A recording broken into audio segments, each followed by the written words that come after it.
Let's see here. Let me set this thing up. Let's do it this way. All right. So, went to the trial today. Sorry about Friday. I had other things I had to do on Friday. Was not able to go, but obviously there probably just wasn't much else that was going to come out once we got the body cam footage. We pretty much knew how this case was going to go. So, some interesting details from the trial today, this morning. The only witness was Lieutenant Simmeroth. Interestingly, I've had interactions with Lieutenant Simmeroth back when he was a sergeant back in 2013, and he's a pretty good guy, and we've overcome those issues and talk quite frequently. So he was on the stand today, did pretty good testimony, gave a very good idea of what's going on, and didn't seem to try to cover anything up. So very, very good testimony in my view.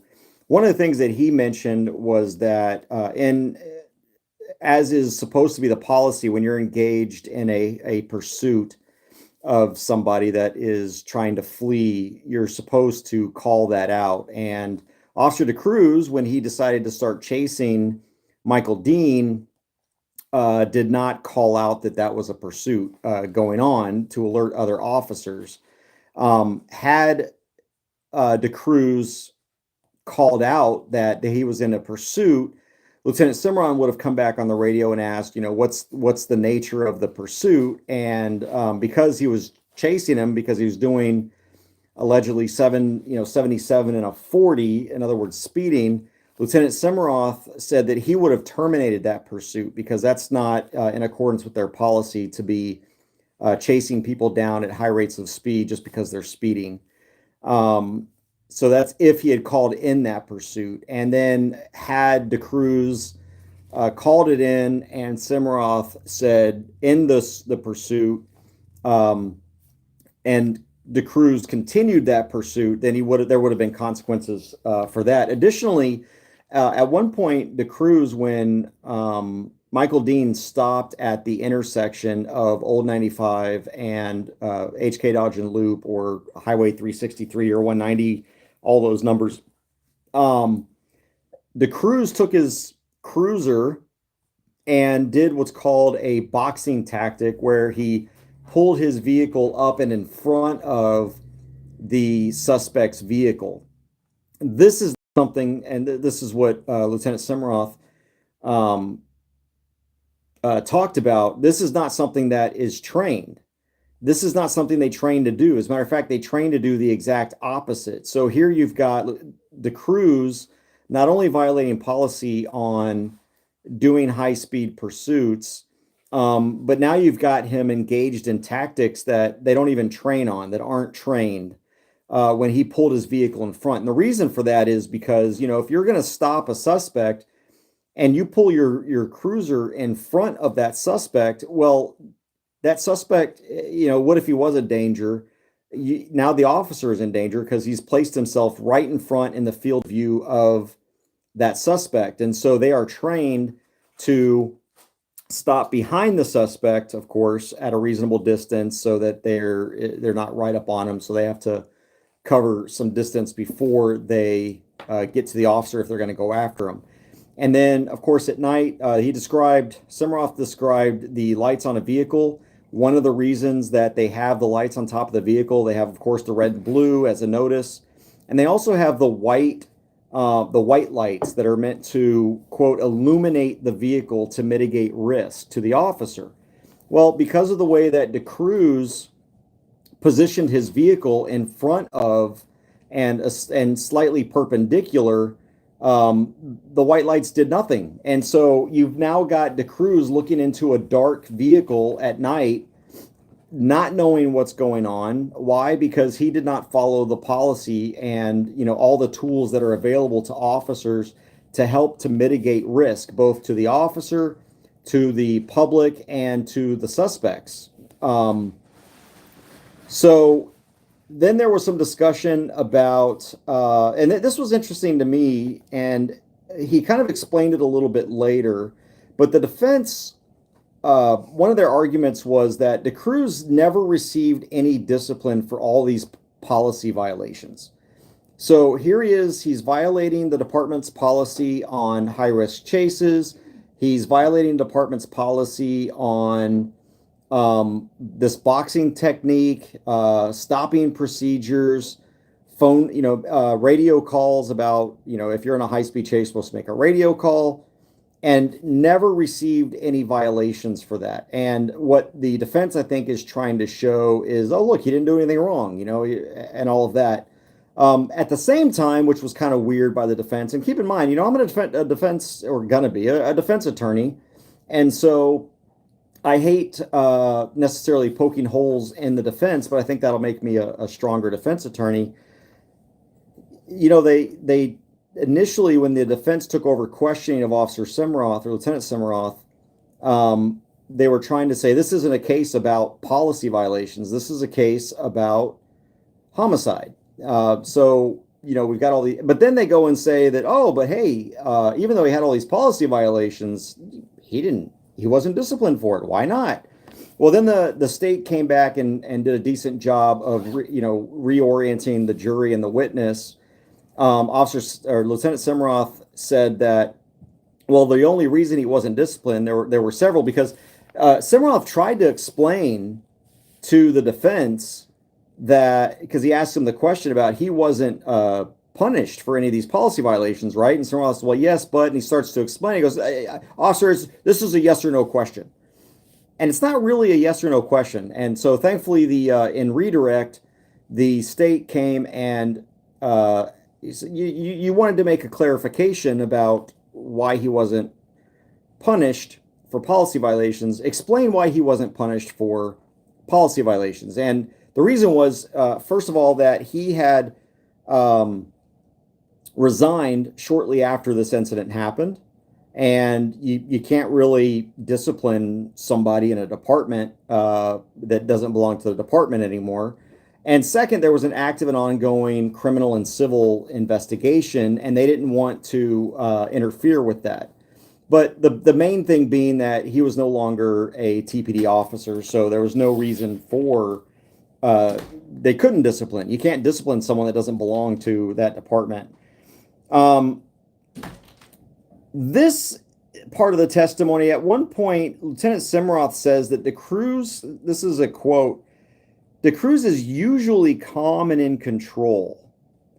This is the same guy, DeCruz, that ran over a young man and did not move his vehicle or make any attempts to retrieve this young man from under his vehicle as the vehicle burned him severely until medical people arrived. This is not a calm and in control individual based on the testimony that I've heard. This is a man that is out of control. I think someone in there said cowboy.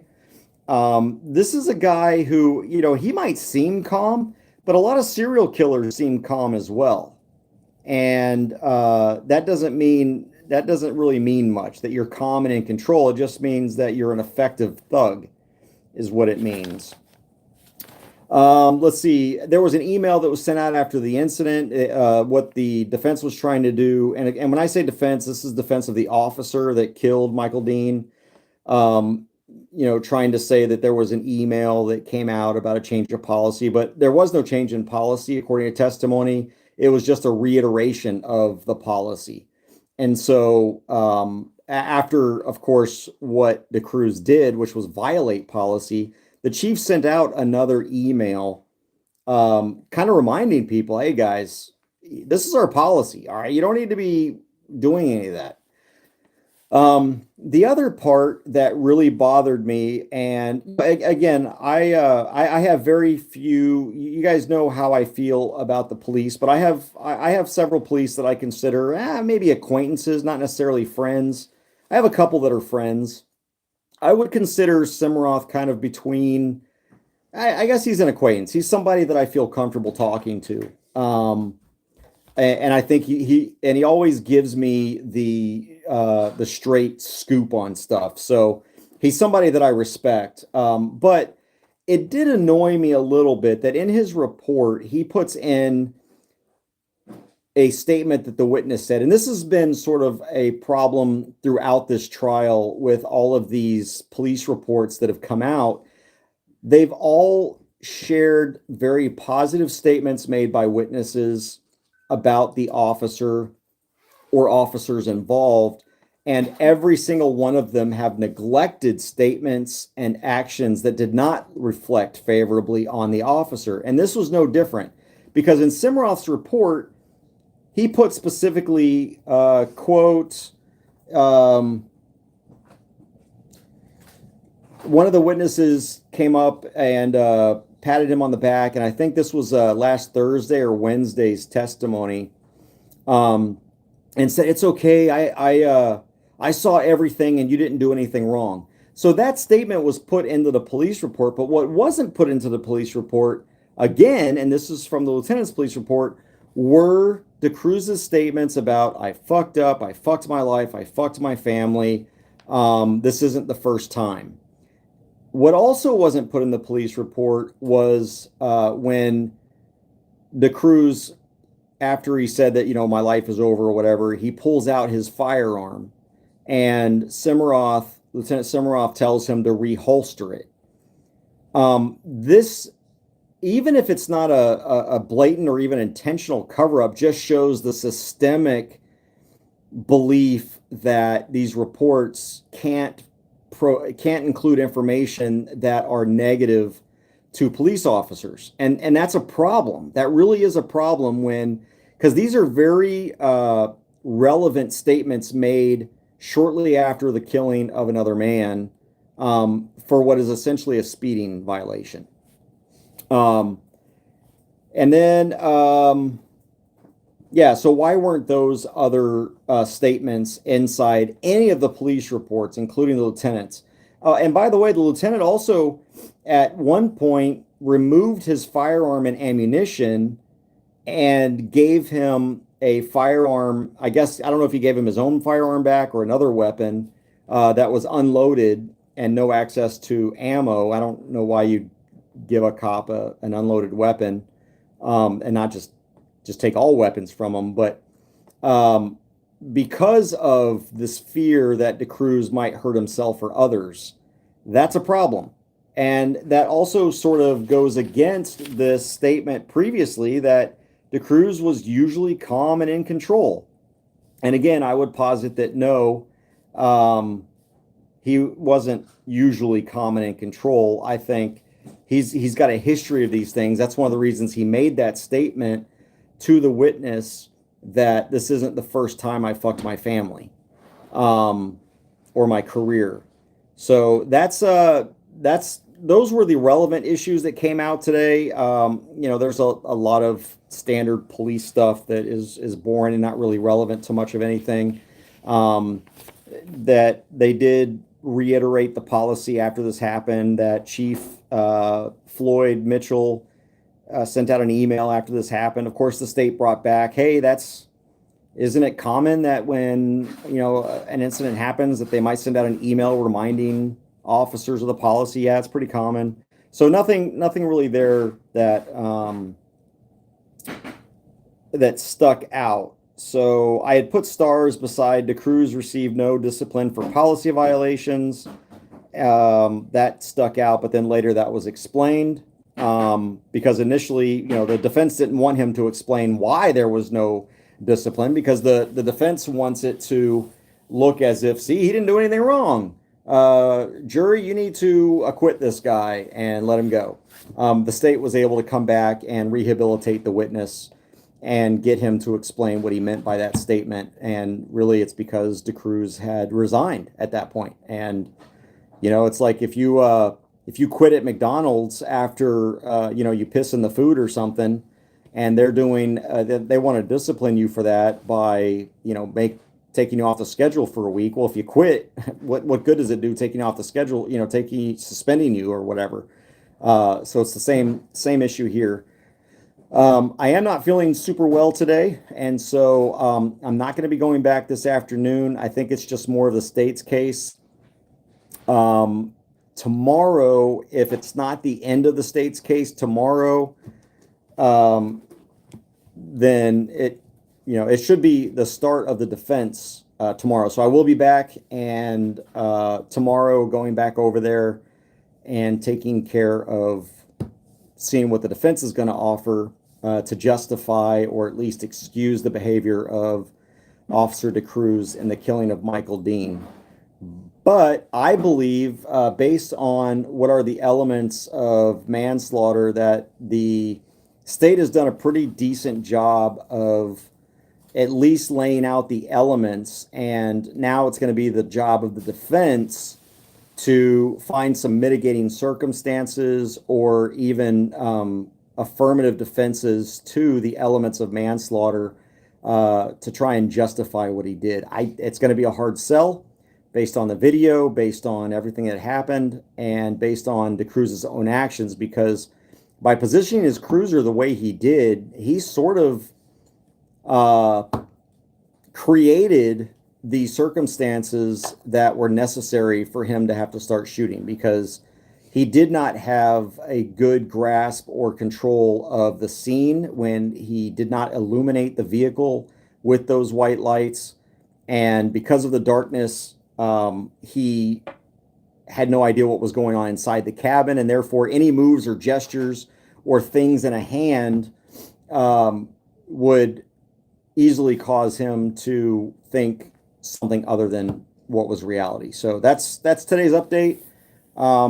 If I'm feeling better later, I don't know. I don't think so, but I'm just going to count on not going back today. It's probably just more state's evidence, I believe.